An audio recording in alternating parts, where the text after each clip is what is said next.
paboritong pulutan ng manginginom mga pare ko'y heto, ang guya ng manok. Kaya panoorin ang buong video paano natin to iniluto. Nyamanaken saken! Ito ang luluto natin ngayon na hindi nakakasawang pampulutan, pang-ulam mga pare ko'y. Meron tayong guya ng manok. Ayan no. Grabe. Ayan ang itlog. Pare ko, Ganda ng mga itlog na pare ko'y. Ayan no. Grabe. Ayan mga pare ko'y. So ngayong araw mga pare ko'y, syempre, magluluto tayo ng pwedeng pang ulam at pang pulutan. So nakaready na lahat ng mga pare ko. Naabanlawan na rin natin to. Yan, nakaready na rin yung tubig para sa kaserola, pampakulo. So unang pakukulo natin dyan mga pare ko. Ito muna ang mga guya niya. Ayan. Yun. So mamaya pa to naman nagsasali. Madali lang maluto yan mga pare ko. So maglalagay lang tayo ng luya, bawang, pamintang wasak, at asin. So yung mga pare ko, pakuloyin muna natin yan hanggat sa lumambot siya ng bagya mga pare ko. Takpan muna natin yan. Tara. After 1 hour mga pare ko, silipin na natin yan kung malambot na. Yan o. Mataba yung manok pare ko, nagdidilaw yung ano nyo. Yan o. Sabaw. Galing na muna natin yan. So set aside muna natin to, tapos hiwain na muna natin mga pare ko. So yung mga pare ko, kapag medyo malaki, yun lang hiwain natin mga pare ko. Halimbawa ganito kalaki. Yan. Hiwain lang natin ng ganyan. Para hindi siya masyadong malaking kainin. Ayan. Lambot na.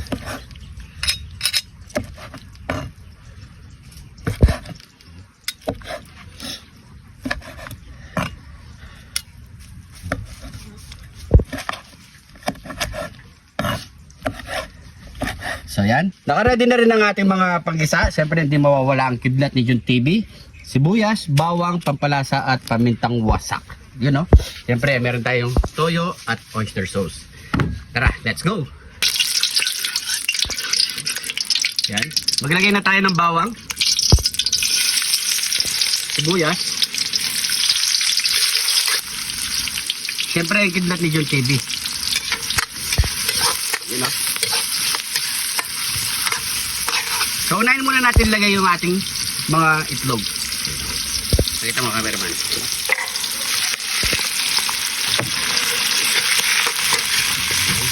So ayan lang muna natin mga pare ko, huwag muna natin slowly para hindi siya mabakal. Takpan muna natin yan. At sabay na natin ilagay yung ating mga guya. Ayan o.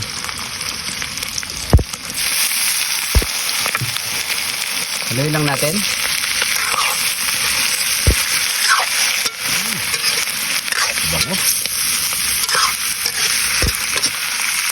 Lagay na tayo ng pamintang wasak. Pampasarap. Oyster sauce.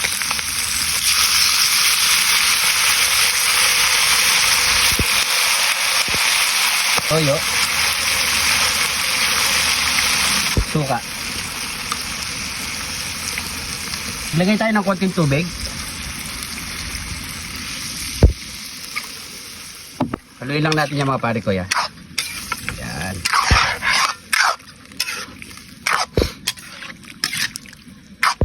So patuloy lang natin muna sa pagka-adobo nito. After nun, okay na mga pare ko. Luto na ang ating adobong guya ng manok. Takpan muna natin yan. Pare ko, ito na yata ito. Naamoy mo na? Namoy ko na pare ko. Natin. Yun no. Oo nga no.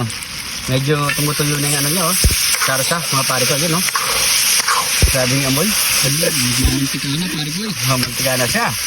Oh. Ano pang hinihintay mo niyan pare ko? Siyempre, nyamanaken saken!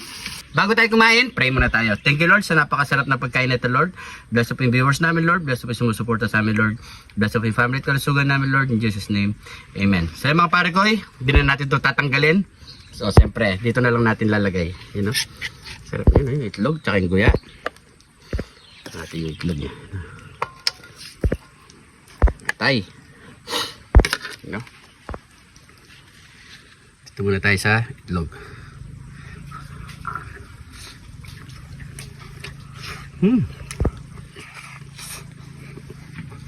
Naman na rin, saka. So, habang mainit yung atay, saka balon-balonan.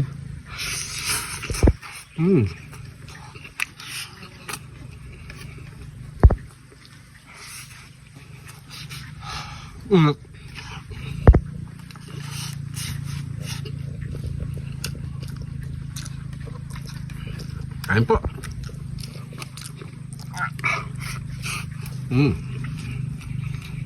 Anghang. Grabe.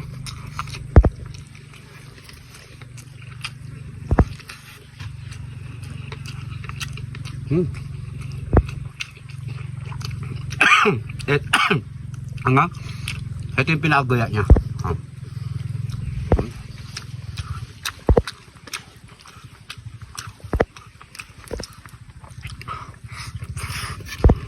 Tama na. Sabi?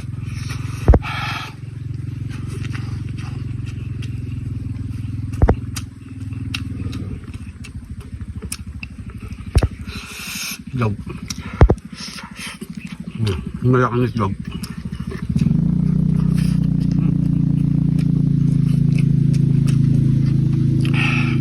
Sarap.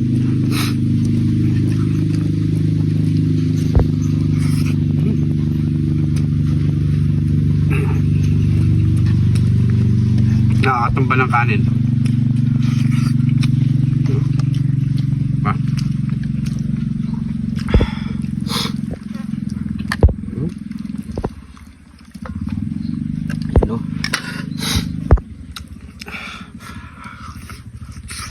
Ano?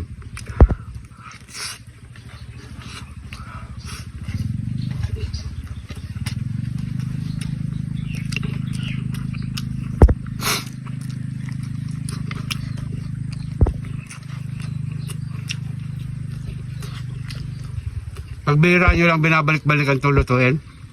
Sulit.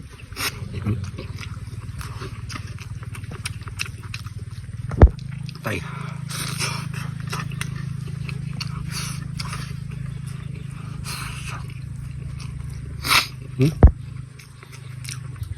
Pag talaga yung kidlat, yung sili talagang nakakasipon. Bite.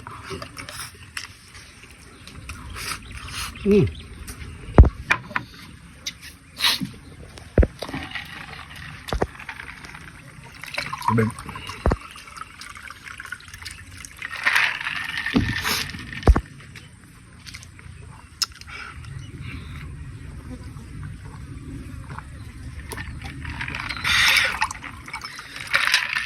Solve.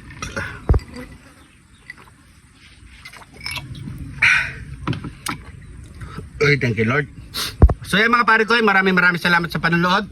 Sana nagustuhan nyo po to. Pa-share na lang po ang ating video. Maraming salamat sa mga bagong followers natin dyan.